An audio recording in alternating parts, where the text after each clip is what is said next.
identificar a quién más puedes ayudar con tu preparación. Entonces, las instrucciones son muy simples, solo necesitas un papel y un bolígrafo.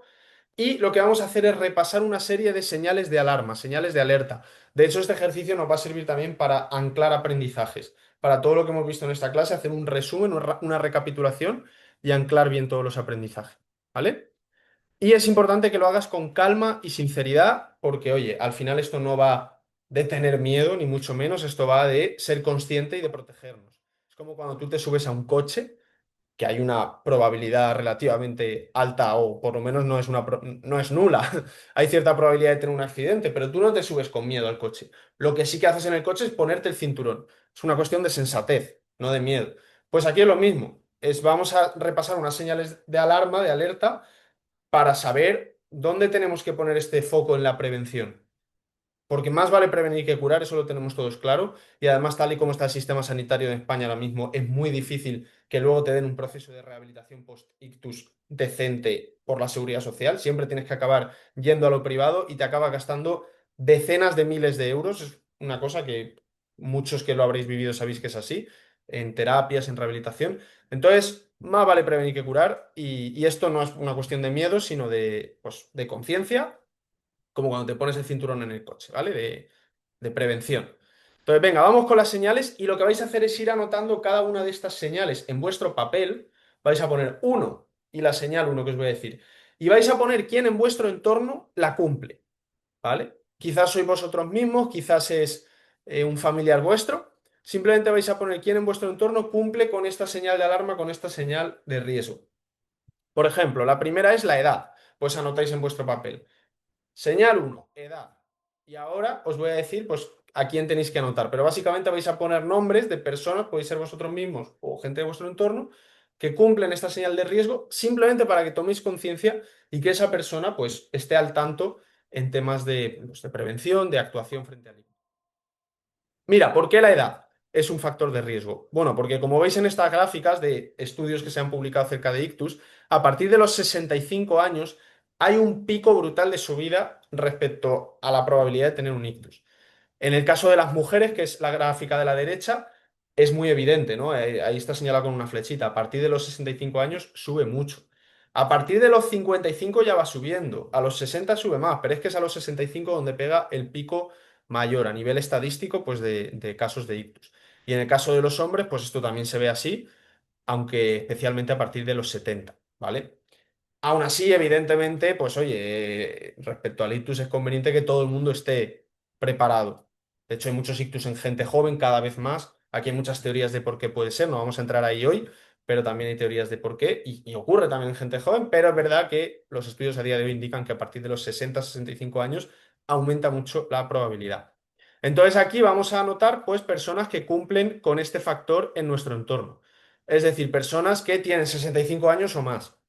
Realmente podríamos poner personas que tengan 60 años también, pero venga, por marcar una línea, ya os digo que esto es un test, pues oye, orientativo, no es una cosa oficial de, no sé, la Sociedad Española de Neurología, es algo pues que hemos hecho nosotros a nivel divulgativo, orientativo para tomar conciencia.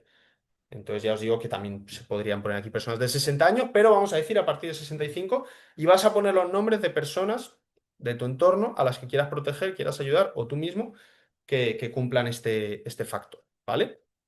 Luego al final, si ves que algunos nombres se repiten en distintos factores, pues ya sabes que esa persona debe poner especial interés en todo este tema. Segundo punto, la tensión arterial, en concreto la tensión alta. Pues mira, numerosos estudios demuestran que tener la tensión alta aumenta la probabilidad de sufrir un ictus. La Sociedad Española de Hipertensión ha advertido que en España hay 14 millones de hipertensos y el 40% están aún sin identificar. O sea, ¿qué quiero decir con esto? Lo pone ahí, son estudios, son datos. El 40% de los hipertensos están aún sin identificar, según la Sociedad Española de Hipertensión. O sea, hay muchísimas personas que son hipertensos y no lo saben. ¿Por qué? Porque la hipertensión, pues, es el asesino silencioso, como decía mi padre, y es importante, pues, tomar conciencia de esto. Y bueno, además es que a partir de los 60 años, el 70% de las personas en España, en una encuesta que se hizo en el año 2000, tenían tensión alta, tenían hipertensión. Entonces es que a partir de 60 años, claro, la estadística sube más. Y bueno, y voy más allá, porque alguno dirá, oye, pero yo es que soy hipertenso, pero estoy medicado. Entonces, ¿qué ocurre con eso? Pues evidentemente es mejor que no estar medicado. Si tú estás medicado, eres hipertenso, estás medicado, pues está controlado el asunto, muchísimo mejor. Pero hay estudios que demuestran que el daño previo que sufrieron tus arterias puede persistir. O sea, todo ese tiempo que tú tuviste la hipertensión y no lo trataste, eso generó un daño en tus arterias que puede aún aumentar el riesgo de ictus. Entonces, bueno, pues simplemente también puedes tener en cuenta personas que sean hipertensas, aunque estén medicadas, porque evidentemente es mucho mejor que no estarlo, pero puede haber ahí todavía un pequeño daño que persista en las arterias, ¿sabes? Y bueno, pues aquí en este apartado vamos a anotar a personas que tienen la tensión alta o que no se la miden con regularidad o que no saben si la tienen controlada, porque esto es un riesgo, teniendo en cuenta la cantidad de gente que es hipertensa y no lo sabe, pues es que si no te la estás midiendo y no lo sabes, ante la duda, esa persona debe ir y medirse la tensión, hacerse incluso en varias ocasiones, no una vez puntual, sino en varias ocasiones para tener datos que estén contrastados unos con otros, ¿no? Y bueno, pues si es tu caso, te incluyes a ti mismo, ¿vale? Otro factor de riesgo, otra señal que vamos a añadir dentro de este mapa, anótala, la siguiente señal es antecedentes familiares. ¿Por qué? Porque hay estudios que demuestran, y esto es algo bastante lógico, que hay un componente genético en los factores relacionados con el desarrollo de enfermedades cardiovasculares, cerebrovasculares, bueno, como es el caso del ictus. Es cierto, y esto lo ha dicho mi padre y es importante remarcarlo, que esto es alrededor de un 10%. No hay un gen del ictus que te condene al ictus, no es así. Hay una predisposición genética que ronda el 10%, más o menos. ¿Qué quiere decir esto? Que, oye, es verdad que hay un riesgo extra si en tu casa tu madre, tu padre, tu abuelo, tu tío han tenido problemas del corazón como fibrilación auricular o han tenido antecedentes de ictus. Pero tampoco es esto una sentencia, ni mucho menos. Oye, lo importante es controlar lo que sí podemos controlar. Entonces, en este caso, pues es anotar a personas que en sus antecedentes familiares puede haber ictus o infartos, porque hemos visto que problemas del corazón también pueden generar problemas en el cerebro, o enfermedades cardiovasculares, o que podrían tenerlos aunque no estén del todo seguros, ¿vale? Entonces, si en tu familia o en la familia de tu marido o de tu mujer, pues ha habido este tipo de casos en hermanos o en padres, pues bueno, lo anotas, ¿vale? Mira, diabetes, la diabetes, el azúcar. Este es otro tema importante, ya lo ha hablado mi padre, y es que la diabetes puede aumentar la tendencia del cuerpo a formar coágulos. Los coágulos son estos bultitos, por decirlo de una manera no técnica, pero para que me entiendas, estos grumos que salen en la sangre y que pues, pueden provocar un ictus del tipo isquémico. Es uno de los dos tipos de ictus que existe. Y esto, pues, la diabetes lo fomenta. ¿Por qué? Porque puede dañar la estructura y la función de los vasos sanguíneos. Vamos, que la diabetes aumenta el riesgo de ictus, es con lo que nos tenemos que quedar. Y aquí hay un dato curioso, ¿no? Que es que según la Sociedad Española de Geriatría, del total de diabéticos, el 40% son mayores de 65 años. Y la mitad de este colectivo está aún sin diagnosticar. Pasa como con la hipertensión. Hay mucha gente que es diabética y no lo sabe, porque lo ha desarrollado con la edad y pues oye, uno a veces no está constantemente midiéndose el azúcar o la tensión. No digo que esto ahora haya que volverse locos, pero a partir de ciertas edades, pues oye, ir haciendo chequeos es conveniente. Entonces, ¿a quién debemos anotar aquí? Pues, como pongo aquí, hace una pausa y piensa, personas que pueden tener diabetes o prediabetes, que es, pues, oye, no llega a ser diabetes, pero ya se empiezan a ver indicios. Personas que no se controlan el azúcar regularmente, porque podrían ser diabéticos y no saberlo, o que tienen síntomas compatibles o antecedentes familiares.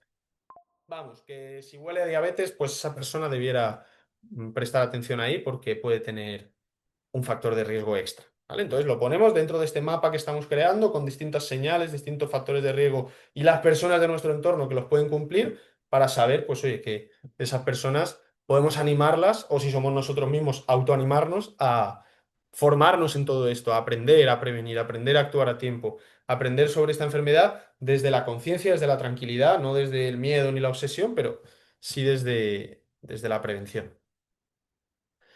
El peso. El peso es otro factor de riesgo y bueno, con peso me refiero a sobrepeso, ¿no? Porque según la Asociación Mundial de Ictus, pues el riesgo de sufrir un ictus aumenta en un 22% al tener sobrepeso. Y según una encuesta hecha por el Instituto Nacional de Estadística, en 2017 el 44,8% de las personas mayores de 65 años sufrían sobrepeso. Volvemos a lo mismo, a partir de ciertas edades, es muy abundante tener sobrepeso. No hace falta estar obeso. A veces es estar un poquito pasado de peso. No pasa nada de nuevo, pero conviene que esa persona quizás pierda unos kilos. No solo le va a venir bien para otro montón de enfermedades del corazón y de otro tipo, en el caso del ictus, pues también va a disminuir el riesgo. Entonces aquí en esta señal, pues vamos a notar a personas que están por encima del peso recomendado o han tenido cambios importantes de peso en los últimos años o tienen lo que se llama un índice de masa corporal elevado, que esto viene a ser pues una medida cuantitativa que usan los médicos para decir que, pues, que estás por encima del peso recomendado, ¿no?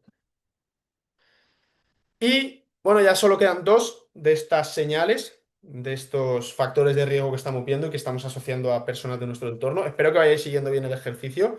Recordad pues ir anotándolo todo en vuestro papel y aquellas personas que pueden cumplir este factor.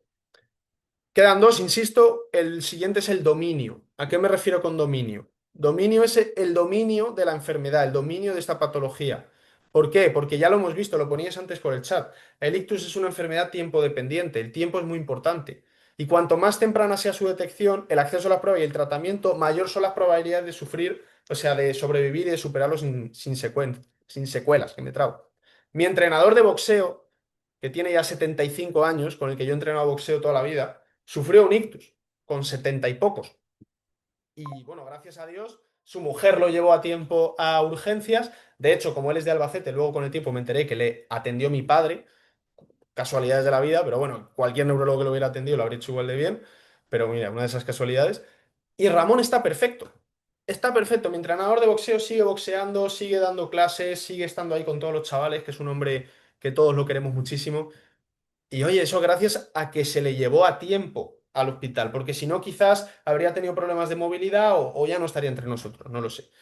Entonces, pues mira, eso es gracias a que en este caso, porque él no tenía ni idea, se habría echado una siesta, pero en este caso su mujer le dijo, oye, Ramón, vamos a urgencias, o llamaron a 112, no sé cómo harían, pero se percataron, ¿no? Entonces el dominio es tener la seguridad de que tú vas a saber reconocer un ictus, que no te pase como en la gala de los Goya que ponía antes mi padre con Alfredo Lambda, que la mayoría de la gente pues no se percató. Entonces aquí deberíamos anotar pues a personas o tú mismo que no sabrían diferenciar un ictus de un mareo, una bajada de azúcar o una migraña, o que no tienen claro qué decir en emergencias o cómo actuar en los primeros minutos, o dudan sobre cómo colocar o asistir correctamente a una persona afectada, o qué hacer si eres tú mismo el afectado. O sea, personas que no tengan un dominio sobre esto, que dominio no es haber visto un vídeo en Instagram o en Facebook o en TikTok. Dominio es realmente entender, conocer y que esa información la sepas llevar a la práctica. O bueno, no comprenden por completo qué es el ictus, porque hay que ir a las bases. Para tú realmente poder entender algo, tienes que ir a la raíz de ese algo. Si tú quieres saber cómo enfrentarte al ictus, no basta con entenderlo superficialmente. Tienes que entender realmente qué es, por qué ocurre, cómo se desarrolla, cómo se trata en un hospital. Tener una idea sobre algo, además te da tranquilidad, te da seguridad. Si tú conoces algo, ya no lo temes. O no lo temes tanto, desde luego. ¿Por qué? Porque ya sabes la realidad de lo que hay. Los niños pequeños tienen miedo a la oscuridad. ¿Por qué? Porque hay miedo, hay incertidumbre, no saben lo que ocurre. Pero cuando se encienden las luces, pues ya no hay miedo.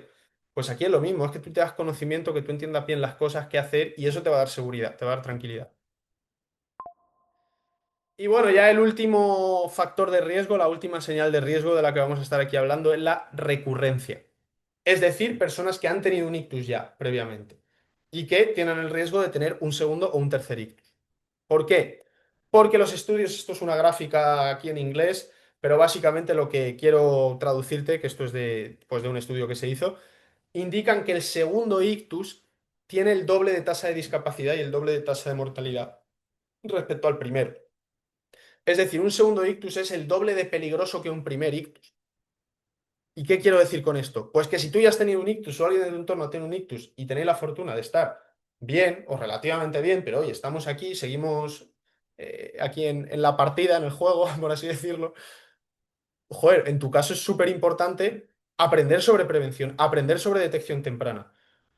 ¿Por qué? Porque es que un segundo ictus, pues oye, si no, es como, mira, el ejemplo del boxeo que estábamos hablando antes, un primer golpe te puede hacer daño, pero un segundo golpe, claro, ya es más fuerte porque ya está tocada toda esa estructura cerebral. Y esto, bueno, son datos que lo podéis ver ahí, el porcentaje de mortalidad se duplica y el porcentaje de discapacidad también. Como pongo aquí, las estadísticas indican que la mortalidad es más alta, prácticamente el doble, en comparación con el primero. Así que aquí vamos a anotar a personas que ya han sufrido un ictus anteriormente o un accidente isquémico transitorio, que es un AIT, que lo ha hablado antes mi padre, es lo que vulgarmente se puede llamar un mini ictus, que tiene la misma importancia que un ictus completo, porque si ya te ha ocurrido eso, significa que ahí hay un problema que como no lo atiendas, va a volver a manifestarse y esta vez va a ser ya con un ictus completo. Entonces, bueno, es importante personas que han tenido un ictus o que han tenido síntomas de ictus, aunque se les haya pasado relativamente rápido. ¿Vale? Y como pongo aquí, este apartado es especialmente importante. Yo aquí haría mucho, mucho hincapié en este apartado. ¿Por qué? Porque, insisto, es el doble de probabilidad. Es una cosa que, mira, de nuevo, no es miedo, no es asustarte, es conciencia y prevención. Hay muchas cosas, cerca del 90% de los factores de riesgo de ictus que los puedes modificar, que los puedes actuar sobre ellos, que puedes realmente disminuir tus riesgos. Se puede. Si tú lo detectas a tiempo y te pones en manos de sanitarios a tiempo, las secuelas son mucho menores. El ictus es un gran problema, sobre todo porque en la mayoría de los casos se atiende tarde. Si lo atiendes a tiempo no es tan problemático. Es un problema de salud muy serio, evidentemente, no le estoy quitando peso, pero se agrava mucho cuando pasan horas y es que es muchísimos casos la gente que se va a dormir o que no se da cuenta a tiempo porque cree que es, pues oye, una cosa que se va a pasar rápido. Entonces, ¿ahora qué? Algunos se estará preguntando, bueno, Tomás, pues mira, gracias igual por este test, por este mapa. Ahora tengo las señales, los factores de riesgo más claros y ordenados. También puedo ver personas aquí que puedo ayudar con todo este conocimiento porque pueden ser personas de riesgo. Lo que tienes delante, como pongo aquí, es un mapa y es un espejo que refleja nombres importantes para ti y que hoy te han dado una señal. ¿Qué significa que hoy te han dado una señal? Que la señal te la estás llevando hoy sin necesidad de que ocurra la enfermedad, de que ocurra este problema de salud. Tú ya te estás dando cuenta de qué personas de tu entorno podrían tener este tipo de riesgos, podrían tener este tipo de problema. Y te estás dando cuenta desde la tranquilidad de tu casa, viéndome en un ordenador, en un móvil, sin que sea un susto de salud grave. Oye, hoy, por ejemplo, hemos tenido un problema tecnológico que nos ha hecho perder 20 minutos de nuestro tiempo esta tarde y a mí me ha llevado un buen susto porque no me lo esperaba. Pero bueno, ahí ha quedado la cosa, no pasa nada. Ha sido pues un aprendizaje para próximas clases que hagamos sobre que, mira, esta otra plataforma no es capaz de soportar tanta gente en estas charlas. Perfecto, no pasa nada. Pero claro, en el caso del ictus es mejor tener el conocimiento antes que no tener que aprender de la experiencia. Aquí en cosas de la tecnología pues podemos aprender a base de errores, pero en temas de salud, cuantos más errores nos podamos evitar, mejor, ¿no?